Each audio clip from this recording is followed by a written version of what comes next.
हैरत है, मैं तो समझ रहा था कि तुम सुबह उठते ही अपने बड़े अब्बा को कॉल करोगी, शिकायतें करोगी, रोगी और उनको बुला के अपने घर वापस चले जाओगी। तुम तो खासी मुतमईन नजर आ रही हो।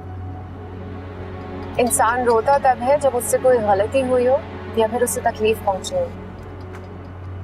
मेरे साथ ऐसा कुछ भी नहीं हुआ, ना ही मैंने कोई गलती की है और ना ही मुझे दुख पहुंचा है, क्योंकि आपसे इसी रवैये की तवक्को थी मेरी। अगर इतना ही पक्का अंदाजा था तो शादी क्यों की तुमने? मना कर दी?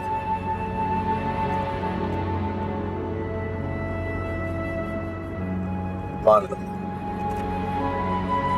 तुमने सोचा होगा कि शादी के बाद एक दो दिन में सब ठीक हो जाएगा, मैं भूल जाऊंगा माया को, सब नॉर्मल हो जाएगा, यही सोचा था। बेहतर होगा कि आप अपनी तरफ से अंदाजे ना ही लगाएं।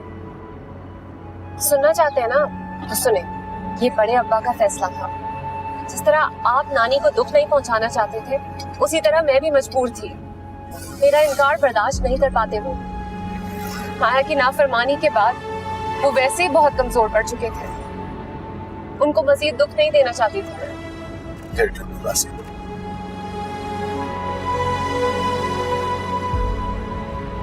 आ गया भी।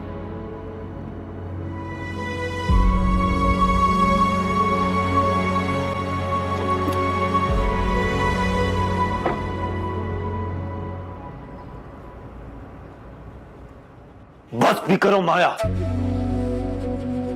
ज़ेबुन निसा तुम्हारा मसला नहीं है।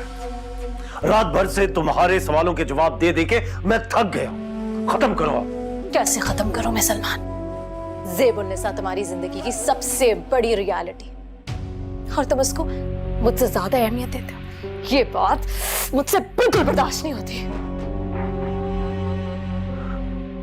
तुमसे ज्यादा तो अहम नहीं है माया वो।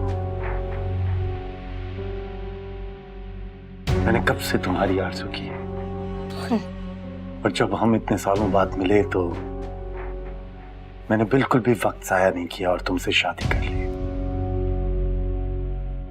मैं तुम्हारे साथ हूं, मजबूत रिश्ता बांधा है मैंने तुमसे माया। तो आखिर तुम्हें क्यों परेशानी हो रही है? ये रिश्ता मजबूत नहीं है सलमान। हाँ, जो रिश्ता खुलकर बताया नहीं जा सकता वो बहुत जल्द कमजोर पड़ जाता है, और ज़ेबुन निसा को सब तुम्हारी बीवी की हैसियत से जानते हैं सलमान। तुम भी जान लेंगे माया। मुझे सिर्फ थोड़ा सा वक्त दरकार है माया। मैं तुमसे वादा करता हूं कि ज़ेबुन निसा कभी भी हमारी जिंदगी में दखल नहीं देगी। ज़ेबुन निसा के साथ रिश्ता मेरा एक मजबूरी है जो मैं इतने अरसे से निभाता आ रहा हूं। लेकिन तुम मेरी मोहब्बत हो, जिसके बगैर मैं कुछ भी नहीं। अब चलो, अपना मूड ठीक करो, कहीं खाने पीने के लिए चलते हैं।